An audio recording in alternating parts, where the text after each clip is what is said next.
So first I want to reference this phrase axis mundi, also known as the cosmic axis, the world axis, the world pillar, center of the world tree, column sarului. I'm not sure if I'm pronouncing that accurately, but I want to acknowledge that. This is this idea that trees, the tree of life, is a center point between heaven and earth and the axis mundi. It's a connection point between the above and the below, the within, the without, and where all of the directions come together to meet.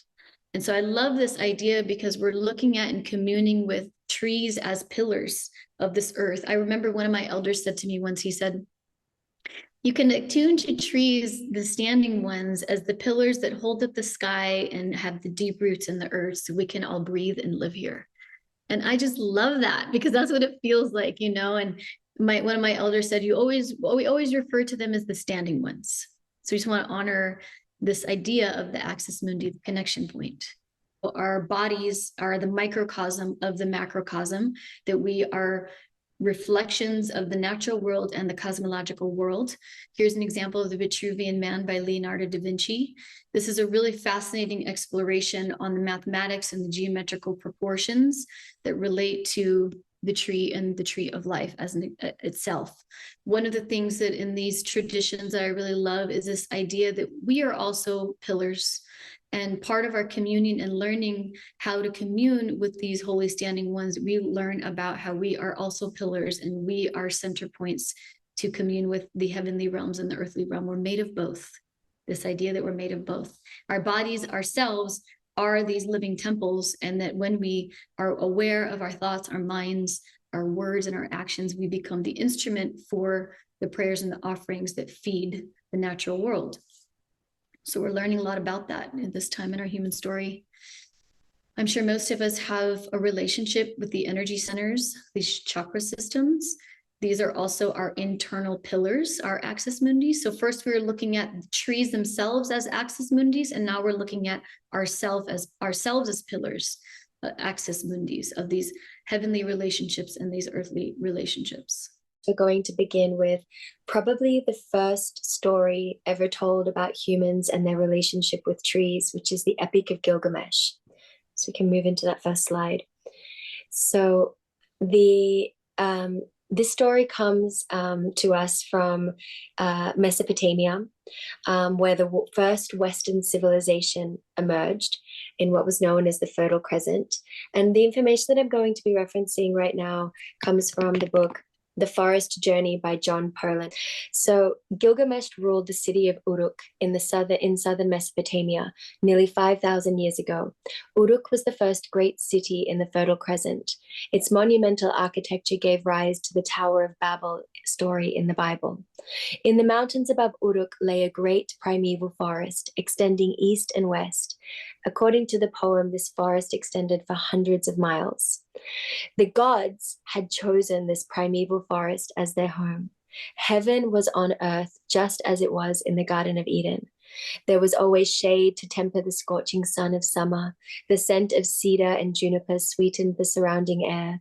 Winds made celestial music as they played upon branches and leaves. Rivulets turned to brooks, brooks turned into streams, and then roared as great rivers into the Persian Sea.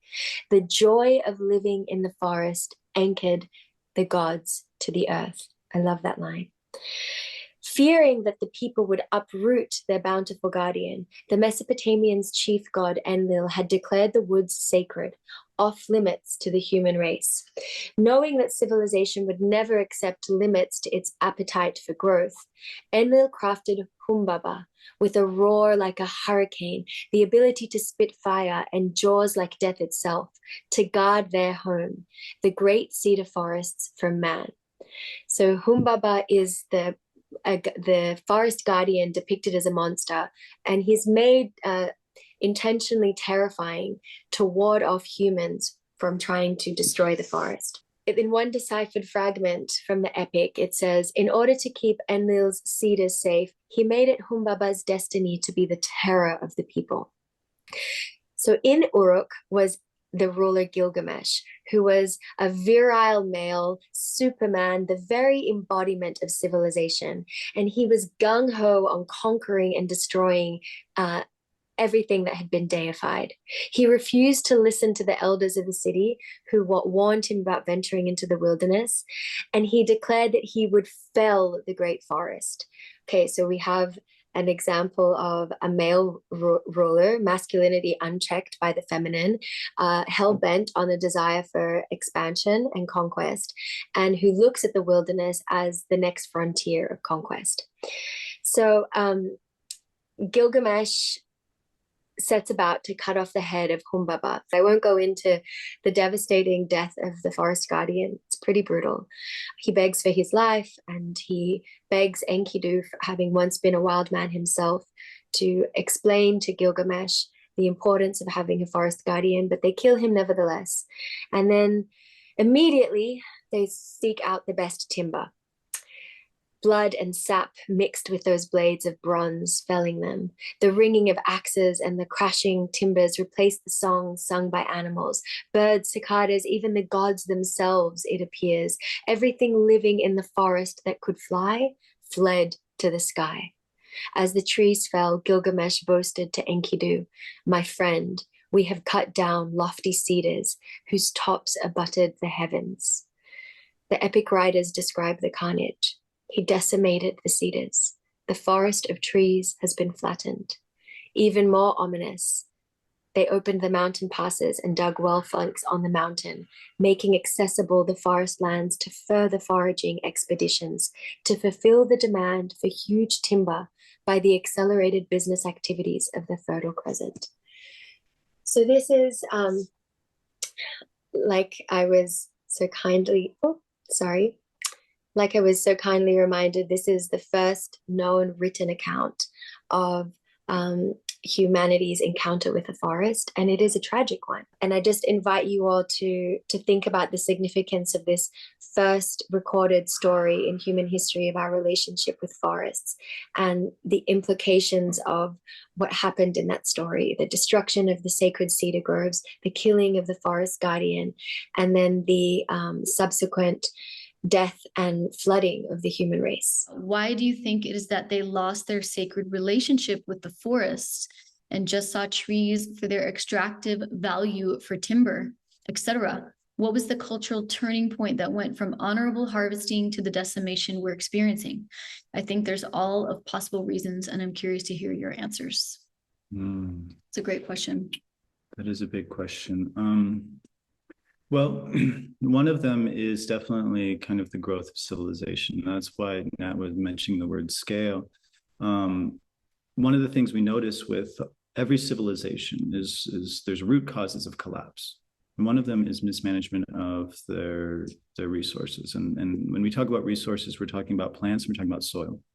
And in a highly productive system that's functional, the population is going to grow exponentially. And this population could be fractured into many kind of satellite communities as well. But then you start to overharvest and overharvest and overharvest. But when we talk about these boats in particular, we're talking about trade. And we're talking about the growth of civilization through trade.